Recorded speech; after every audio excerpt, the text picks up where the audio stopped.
El pacto de mi padre. Historia escrita y adaptada por Eduardo Liñán para relatos de horror. Mi papá durante toda la vida estuvo trabajando como contador en una empresa refresquera. Desde que lo recuerdo, siempre renegó de su trabajo en ese lugar por muchos motivos. Maldecía su labor cada vez que podía y cada vez que tenía que trabajar horas extras sin un salario. Nosotros vivíamos apenas con su sueldo, pues mi mamá como ama de casa tenía la obligación de atenderlo y atendernos a mi hermano y a mí. Esa era la herencia familiar y lo teníamos que soportar, pues siempre andaba amargado y con ganas de cumplir un sueño que siempre tuvo y no era trabajar de contador. Solamente que las deudas y el ver la casa de interés social donde vivíamos era un martirio para él. No recuerdo en qué momento se cambió un joven banquero a uno de los departamentos del condominio donde vivíamos. Era un joven amable y pues tenía sus cosas, un buen coche y siempre hacía fiesta los fines de semana. Alguna vez nos llegó a invitar a mí y a mi hermano y era un buen tipo. Eso le molestaba a mi papá, pero más que molestia era envidia. Una envidia que lo hacía despotricar cada vez que lo saludaba a fuerzas y cerraba la puerta. Esto evidenciaba que no le caía bien por su vida relajada y holgada, algo que en verdad mi papá deseaba tener a toda costa. No sé en qué momento sus ideas cambiaron al igual que su comportamiento, pero empezó a creer en ciertas cosas extremistas para tener lo que deseaba. Y la primera muestra de ello era una santa muerte de plata que colgaba en el cuello. Tanto mi madre como nosotros no probábamos eso. No creíamos en ningún modo, pues éramos católicos y antes de que cambiara sus creencias era común que fuéramos a la iglesia los domingos. Pero él se quedaba acostado y mirando la televisión cada que mi mamá y nosotros salíamos a la misa. Lo siguiente que pasó fue que empezó a tener ciertas prácticas en lo oculto. Colocó un altar con santos raros y empezó a regar líquidos que olían extraños a esas hierberías del mercado donde surtían de sus elementos. Pensábamos que era brujería y además cargaba amuletos para la suerte y para que le llegara el dinero a manos llenas. Y por alguna extraña razón comenzó a llegar, pero también llegó la desgracia a la familia. Recuerdo que una noche mi padre volvió de trabajar y estaba todo sucio y lleno de manchas de sangre en la ropa. Mi mamá al verlo se alarmó pensando que lo habían asaltado. Pero en realidad lo que explicó después era que había hecho una especie de ritual en un cerro cercano donde mucha gente hacía brujería. Eso fue la gota que derramó el vaso de mi madre. En ese momento tomó sus cosas y nos pidió que fuéramos a la casa de la abuela. No iba a seguir soportando el comportamiento de mi padre. Lo toleraba, pero matar animales vivos para satisfacer una creencia absurda era demasiado para ella. A pesar de haberlo abandonado, yo en particular sí lo respetaba. Cada tanto iba a visitarlo a la casa, pero cada vez lo miraba más cansado y enfermo. Otra cosa que noté es que en verdad le estaba yendo muy bien. Tenía un coche nuevo, dinero para llevarnos a mi hermano y a mí a comer a donde quisiéramos. Nos daba regalos caros a nosotros y a mi madre para que volviéramos. Pero todo era inútil y no sabíamos de dónde sacaba todo ese dinero. Y cuando le preguntábamos con mucha seriedad y frialdad nos dijo: «Del diablo, hijos. Él me da y me quita según lo convenido». Esto nos hizo estremecer y no teníamos idea de los alcances ni de las terribles cosas que estaba haciendo. Pero de alguna manera le estaba funcionando y cada vez lo veíamos menos estresado y más relajado. Otra cosa que notamos es que el vecino con quien nos juntábamos no lo miramos más. Pensamos que se había mudado a otro sitio. Cuando le preguntamos a mi papá por qué no se cambiaba de casa a una más grande si ya tenía el dinero, nos decía que no podía hacerlo. Que en la casa estaba la puerta para ver y hablar con los diablos. Ahí tenía el conocimiento para saber dónde encontrar la riqueza. Él estaba loco, había enloquecido por tantas cosas que hacía y creía. Pero aún así era nuestro padre y lo mirábamos con cierta lástima, pues a pesar de supuestamente tener todo el oro del mundo, prácticamente vivía como un ermitaño. Siempre se asomaba por la ventana y cuidando quién entraba o salía del edificio. Su ansiedad era tal que físicamente empezó a cambiar. De ser un hombre grande y robusto, poco a poco pasó a ser un tipo delgado y oloroso, algo desagradable. Siempre estaba desaliñado y escupiendo flemas en una cubeta que tenía en la sala, que cada vez estaba más y más deteriorada. La casa en donde vivíamos era reflejo de su propia persona. También comenzó a deteriorarse por el descuido y la falta de limpieza. A pesar de ello, cada que íbamos siempre tenía algo que recién había comprado. Una televisión, un mueble o algo para darle un toque distinto a la basura que se acumulaba en la casa. Pero había una habitación a la cual teníamos prohibido entrar. Siempre la mantenía cerrada con gruesos candados. Cierta mañana que íbamos para la universidad, nos encontramos con un vecino que vivía en uno de los departamentos arriba de mi papá. Él era un señor mayor que trabajaba repartiendo pan y nos externó su preocupación por mi padre, así como el miedo por las cosas horribles que pensaba que hacía en la casa. Comentaba que a cierta hora de la madrugada era despertado por ruidos muy extraños que provenían de su departamento. Su cuarto estaba prácticamente sobre el de mi padre. Agobiado por la escandalera y la curiosidad, decidió pegar su oreja sobre el piso para saber por lo menos qué estaba ocurriendo. Escuchó gruñidos, quejidos y voces que le parecieron escalofriantes por lo extraño de los sonidos. A partir de esas cosas que pasaban en la casa de mi papá, en su departamento también empezaron a pasar eventos espeluznantes. Él no podía decir con claridad y no quería espantarnos, pero ya vivíamos así. El hombre aseguraba, y a riesgo de que lo tildáramos de loco, que mi padre estaba haciendo algún tipo de ritual o brujería para llamar al diablo. Y lo peor es que esta entidad la pudo ver en su casa una noche que se levantó por los ruidos que estaba escuchando. Harto de esa situación, no le quedó más remedio que ir a reclamarle a mi papá a la escandalera. Al menos quería saber un poco de lo que estaba ocurriendo. Al bajar y tocar la puerta no obtuvo respuesta. A pesar de la insistencia, nadie abrió.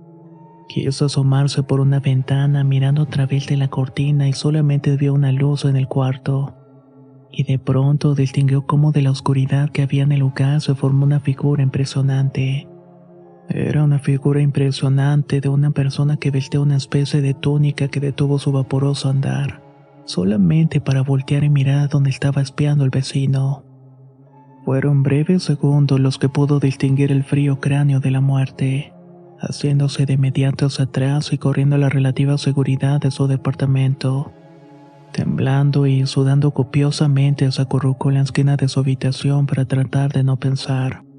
Pero era imposible con los ruidos que provenían de la casa de mi padre. Fue tanto su miedo que comenzó a rezar con los ojos cerrados y las manos juntas para tratar por lo menos de sentirse seguro. No quería sugestionarse con algo que quizás sus propios nervios había inventado. Pero cuando abrió los ojos nuevamente, estaba rodeado de oscuridad. Se había ido la luz del cuarto y de todo el edificio. Y frente a él estaba ese cráneo amarillento que surgía de la misma oscuridad que lo estaba rodeando. Parecía mirarlo con detenimiento y haciendo un ruido parecido a los huesos chocando. Eso fue suficiente para provocarle un espasmo producto del terror, desvaneciéndose al no soportar tanta presión y el impacto de ver a la muerte de frente. Cuando despertó, lo primero que hizo fue huir de su casa. Nosotros no podíamos creer lo que nos estaba diciendo, pero su semblante y el pavor marcando su rostro fue suficiente para saber que decía la verdad. Después de ese momento, solamente se despidió y nos dijo que también hiciéramos lo mismo, o quizás terminaríamos locos como mi padre. No sabía qué pensar y era una historia fantástica e increíble. Mi hermano y yo solamente nos miramos a la cara y pensamos que nuestro padre necesitaba ayuda, pero nosotros no podíamos dársela. Él vivía sumergido en sus creencias y todo eso lo trastornó al punto de no querer salir de la casa cuando íbamos a visitarlo. Solamente se asomaba por la ventana y nos decía que nos fuéramos, o abría un poco la puerta y nos echaba mucho dinero en rollos. Decía que era para nosotros. Sentíamos tristeza y preocupación porque pensábamos que un día lo encontraríamos muerto. Y lo peor es que los vecinos del condominio se comenzaron a dar cuenta de sus prácticas de brujería. Afirmaban que todo lo que tenía no era producto de algo bueno y las manifestaciones sobrenaturales comenzaron a hacerse más presentes. Y no solamente en el edificio, sino que todas estas cosas comenzaron a suceder en todo el fraccionamiento. Nuestros amigos que vivían ahí nos decían que mi papá andaba jugando con la muerte y el diablo. De nuestra casa muchas veces lograron mirar cómo salían sombras muy extrañas. Y luego estas mismas recorrían las calles del lugar cuando tenían alguna reunión. Por las madrugadas a veces escuchaban lamentos y maldiciones proveniendo de diversos sitios. Todo esto provocó una psicosis en la gente que comenzó a ponerse mal. Algunos decían que era el mismo Satanás quien andaba caminando a sus anchas por las calles del fraccionamiento, dejando una estela de olor a azufre y mucho nerviosismo. Los perros ladraban asustados y otras veces las personas al asomarse temerosos miraban que en realidad algo andaba merodeando la calle. Algo oscuro y maligno que te hacía esconderte para rezar inmediatamente. Esto pasaba supuestamente cada vez que mi padre hacía alguna cosa rara en la casa. Sus gritos invocando al demonio para que le diera riqueza era algo que hacía con el conocimiento de todos los vecinos. Decían que se aparecía precisamente para cobrarse cada favor al invocarlo y le dejaba la riqueza. A pesar de ello, no se le miraba en las calles o por alguna otra parte. Siempre estaba encerrado y nadie se podía explicar cómo es que sobrevivía, ya que no se veía en qué momento salía para comer o conseguir sustento. Debido a estas cosas que pasaban y que nuestro padre no nos quería ver, dejamos de ir. Pasaron semanas sin tener noticias, hasta que nuestros vecinos amigos nos llamaron para darnos una noticia. Mi papá estaba muy enfermo y lo habían encontrado tirado en un parque cerca de la casa. Estaba sin ropa y cubierto de su propia suciedad. Había perdido la razón y en sus delirios decía que no quería morir y que no quería ir al infierno. Pero también mencionaba que su tiempo se le había terminado. Lo habían trasladado a una unidad de la Cruz Roja donde permanecía en estado grave. Cuando llegamos lo iban a mover a un hospital privado. Ahí los doctores no nos dieron mucha esperanza, pero sí nos hicieron ver algo que jamás habían visto, y es que mi papá tenía muchos problemas internos. Afirmaban que no entendían cómo es que con tantas cosas que padecías que había sobrevivido tanto tiempo sin comer o tomar agua, además de las decenas de cicatrices que tenía por todo el cuerpo, algunas cicatrizadas y otras que aún sangraban que formaban letras o algún tipo de escritura que no podíamos comprender. Lo más horrible fue una estrella de 5 puntos entrelazadas que tenía por toda la espalda, y no entendíamos cómo es que se le había hecho con tal precisión. Fueron momentos de mucha agonía los que sufrió. Parecía a veces que se iba, pero con la misma volvía a la vida. Era como si algo le impidiera morirse para tenerlo en el sufrimiento y dolor que ni los doctores podían manejar. Finalmente, y en medio de extraños sucesos ocurridos en el hospital, mi padre muere durante la medianoche. Para nosotros, sus hijos, fue un momento triste y quizás fuimos los únicos que nos ocupamos de ver por su funeral. Mi madre no se quiso involucrar ya que lo odiaba por muchas razones. Así que durante el proceso de entrega del cuerpo para la velación, la gente de la funeraria nos pidió ropa y algunas fotos para hacer una especie de presentación. El único lugar donde haríamos eso era su casa y tuve que trasladarme a ese sitio. No sé cuánto tiempo estuve parado en la entrada del edificio. Se notaba ruinoso y oscuro, lleno de charcos y mucha humedad. Caminar por los pasillos y escaleras significó mucho malestar, tensión y nerviosismo por alguna razón. Cuando por fin llegué a la casa, todo estaba clausurado. La puerta no tenía seguros, pero las personas que taparon la puerta con tablas y costales de tierra que tuve que quitar. No fue difícil abrirla. Cuando lo hice, sentí un vientecillo cálido y fétido pegarme en el rostro. Casi devuelvo ahí mismo, teniendo que llevarme la mano a la nariz para no oler la pestilencia. Dentro todo era un caos.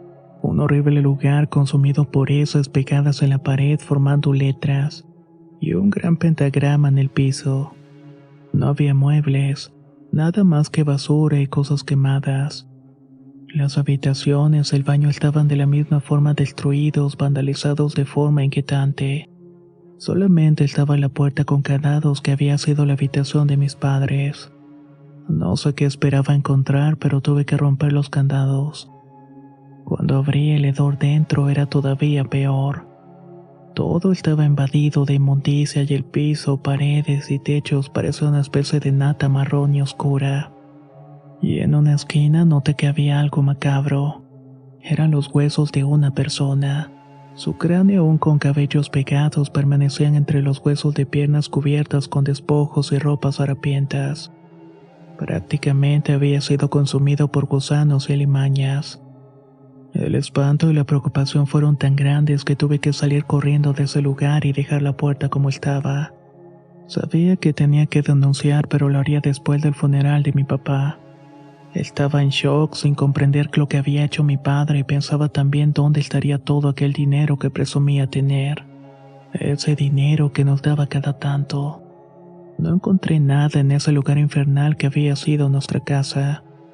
El sepelio fue discreto y solamente asistimos a un compadre de mi papá, mi hermano y yo. La noche en la funeraria se hizo muy larga, pues sentíamos que algo no estaba bien. Algo hacía que se sintiera pesado el ambiente y nos pusimos en alerta. Fue en el momento en que el compadre llegó con un arreglo de flores, cirios y una cruz metálica para comenzar los rezos. Ahí fue donde se puso peor. En cuanto puso la cruz en la capilla funeraria, el ataúd empezó a temblar. La tensión que sentíamos aumentó drásticamente. Algo estaba tan mal que las luces del recinto comenzaron a parpadear hasta que las lámparas se fundieron. Quedó solamente una tenue iluminación de los cirios que reveló la presencia de algo dentro. Una cosa negra que se materializó ante nuestros ojos y nos hizo salir corriendo despavoridos del lugar. Tan solamente nos quedamos afuera mientras escuchábamos el crujir de algo y otras cosas retumbando hasta que todo se calmó. Con cautela entramos lentamente al lugar y todo se encontraba a oscuras. En la capilla estaba el ataúd tirado y con la tapa abierta. Se había salido el cuerpo de mi papá y en la esquina permanece la cruz de metal toda deforme. Por breves momentos pude percibir ese olor que recordaba en la casa. Fue horrible y solamente nos quedamos ahí viéndonos las caras afuera de la funeraria. Luego llegó el momento de llevarlo a enterrar y por supuesto no hubo misa del cuerpo presente. Tan solamente enterramos a mi padre y nos fuimos a denunciar el hallazgo del cadáver en la casa. Luego de las pesquisas determinaron que los restos pertenecían al vecino que teníamos, el mismo que había llegado a provocar la envidia de mi padre. No sabíamos en qué momento lo terminó asesinando, pero había muerto por un golpe en la cabeza. Todo el lugar fue clausurado y continuó así. No hemos querido abrirlo, limpiarlo y lo cierto es que después de mucho tiempo ese edificio fue abandonado por los inquilinos. Nuestros amigos decían que está embrujado o maldito. Nadie podía estar ni 2 días en los departamentos porque seres oscuros no lo permitían. Hasta el día de hoy no sabemos en realidad qué hizo nuestro padre para obtener lo que tanto soñaba. Pero en vez de eso solamente tuvo locura y la peor de las muertes.